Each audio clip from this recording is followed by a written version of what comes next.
কৃষ্ণ। আমি হলাম রুমকি। আমার চ্যানেলে তোমাদের সকলকে জানাই স্বাগত। তো তোমরা যারা আমার চ্যানেলে নতুন ভিডিওটা দেখছো তারা যদি লাস্ট পর্যন্ত কন্টিনিউ করো এবং আমার ভিডিও যদি ভালো লেগে থাকে তাহলে কিন্তু অবশ্যই একটা লাইক এবং সাবস্ক্রাইব করে যাবে। তো চলো, আজকে আমি চলে এসেছি একটা নতুন ভিডিও তোমাদের সঙ্গে শেয়ার করতে। তো দিনটা ছিল ভাইফোঁটার দিন। আশা করছি তোমরা সব কিছু আয়োজন সমস্তটা দেখে নিশ্চয়ই বুঝতেই পেরে গেছো যে আর এই ভিডিওটা হচ্ছে ভাইফোঁটার ভিডিও। তো ভাইফোঁটা আমরা কৃষ্ণ ভক্ত, তো কৃষ্ণ ভক্তরা কি মানে শ্রীকৃষ্ণের পুজো ছাড়া কি আর অন্য কিছু করে না? এটা অনেকের মনেই প্রশ্ন, কিন্তু না, আমরা কৃষ্ণ ভক্ত হলেও আমরা কিন্তু অন্যান্য পুজোগুলোও করে থাকি, কিন্তু আমরা যেটা করি সেটা কিন্তু আমরা শ্রীকৃষ্ণেরকে উদ্দেশ্য করেই করি, ভগবানকে উদ্দেশ্য করেই সমস্ত কিছু করি।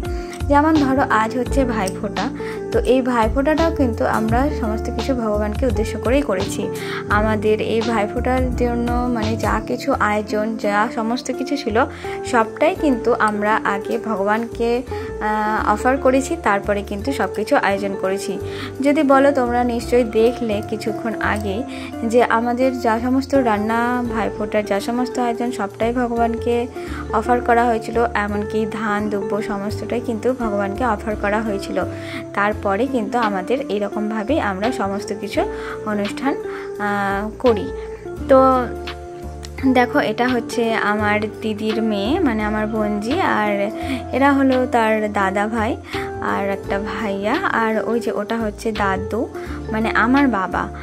তো তারপরে দেখো ওই ছুটকি, যেহেতু মানে বাড়ির একটাই মেয়ে, ছোট্ট মেয়ে, তো ওদের 3 ভাইয়ের মানে একটাই বোন বা দিদি, তো সবার খুব আদরেরও। তো দেখো প্রথমে বাবাকে ফোঁটা দিয়ে দিয়েছিল, মানে ওর দাদুকে, তারপরে দেখো বদ্দা, ছোদ্দা এবং ছোট ভাই সকলকে কিন্তু ফোঁটা দিয়ে দিয়েছিল। মানে এদের 2 ভাইয়ের বোনের, মানে এদের ভাই বোনের যেরকম ঝগড়া হয় সেরকম আবার অনেক মিলও আছে। আর এটা না হলে কিন্তু ভালো লাগেও না, তাই না? দেখো, ভাই আর বোন থাকা মানে বেশ একটু ঝগড়াঝাটি, আবার তখনই খুব ভাব, এটাই হয়। তো তারপরে দেখো ওদের ফোঁটা দেওয়া হয়ে গেছে। তো তারপরে এটা হচ্ছে আমার মা মানে আমার 3টে বোনপো, যেহেতু দিদুন হচ্ছে তো ভাই, তো সেই সম্পর্কে আমার মা কিন্তু নাতিদেরকে ফোঁটা দেয়। তো দেখো এখানে মা আশীর্বাদ দিয়ে ফোঁটা সুন্দরভাবে দিয়ে দিল। তারপরে এবার মিষ্টি খাওয়ানোর পালা পর্ব, তারপরে গিফট দেওয়া দিয়ে পালা পর্ব। আসলে ভাইফোঁটাটা কেন হয়? ভাই আর বোনদের খুব মধুর সম্পর্ক, খুব মিষ্টি সম্পর্ক।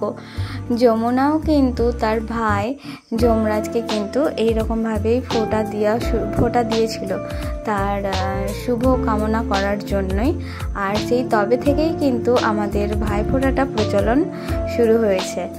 তো সকল দাদা এবং সকল ভাই বোনেদের জন্য অনেক অনেক ভালোবাসা, অনেক প্রীতি এবং শুভেচ্ছা সকলকে ভাইফোঁটার জানাই। এবং এই পৃথিবীতে যত দাদা ভাই বোন আছে সকলেই যেন সুস্থভাবে থাকে, সুন্দর থাকে, এটুকুই প্রার্থনা করি। তো তারপরে দেখো আমার 2 দিদি, আমার বর মানে তোমাদের দাদা ভাইকে ফোঁটা দিয়ে দিয়েছিল। আর ওই যে পাশে বসে রয়েছে ওটা হচ্ছে আমার ভাই, মানে আমার মাসির ছেলে, তো ভাইকেও আমি ফোঁটা দিয়ে দিয়েছিলাম। আর এখানে দিদিরাও তোমাদের দাদা ভাইকে ফোঁটা দিয়ে দিয়েছিল, তাই একটু মজা করছিল আর কি। প্রথমে 1 টাকা করে কয়েন দেওয়া হয়েছিল, তারপরে ওরা খুব মজা করছিল আর কি। তারপরে এই সেলিব্রেশন চকলেটটা দেওয়া হয়েছে। আর তারপরে দেখো, যেহেতু আমরা হলাম 3 বোন, আমাদের দাদা ভাই কেউ নেই, তাই আমরা ছোটোবেলা থেকেই কিন্তু আমরা 3 বোন মিলেই কিন্তু ফোঁটা দেওয়া দিই করি। তো আমার দিদিরাও আমাকে ফোঁটা দেয় আর আমিও দিদিদেরকে ফোঁটা দিই। আর সবথেকে যেটা আমার বেশি ভালো লাগে সেটা কি বলো তো? সেটা হলো গিফট পেতে কার না ভালো লাগে। কিন্তু সমস্যাটা হচ্ছে একটাই, আমার দিদিরা আমায় কি আশীর্বাদ করলো তোমরা শুধু সেইটা শোনো।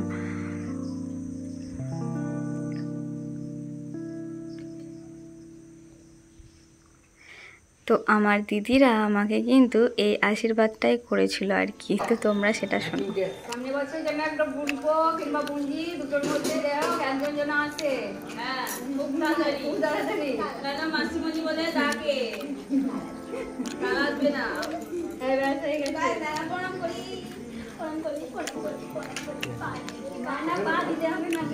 তোমরা নিশ্চয়ই শুনলে যে আমার দিদিরা আমাকে আশীর্বাদ করেছিল। আর তারপরে দেখো আমার দিদিরা এখানে আমাকে গিফট দিয়ে দিয়েছিল। গিফট পেতে তো সবার খুব ভালো লাগে, তাই আমারও খুব ভালো লাগে। আর দেখো আমাদের এখানে সবার ফোঁটা দেওয়া কমপ্লিট হয়ে গেছে, সবাই সবারকে ফোঁটা দিয়ে দিয়েছে। তারপরে এখানে খাওয়া দাওয়ার পর্ব চলছে। আর এই যে আমার দুই দিদি, মানে সুন্দরী দুটো রমণী, তারা এখন ভিডিও আর ফটোশ্যুট করতেই ব্যস্ত। আর আমি তাদেরকে নিয়ে একটুখানি ভিডিও বানাচ্ছিলাম, আর ওরা এখানে ফটো তুলতেই ব্যস্ত ছিল। তো তারপরে কিছুক্ষণ পর এই যে আমার বাবা, এনারা হচ্ছেন কি আমার পিসিমণি। তো আমার চারটে পিসিমণি চলে এসেছেন। আর তার সাথে তার পিসিমণিরা তার দাদা অর্থাৎ আমার বাবাকে এখানে সুন্দরভাবে ফোঁটা দিয়ে দিচ্ছিল। এই বছরে একটাই দিন যেই দিন আমার পিসিমণিরা আসে এবং খুব মজা হয়, এখানে বাবাকে ফোঁটা দেয়। তারপরে দেখো বৌদি অর্থাৎ আমার মাকে পিসিরা ফোঁটা দিয়ে দিচ্ছিল। তো এইভাবে ফোঁটার দিনটা আমরা খুব সুন্দরভাবে কাটালাম। দেখা হবে আবার অন্য কোনো ভিডিওতে। হরে কৃষ্ণ, হরি বল।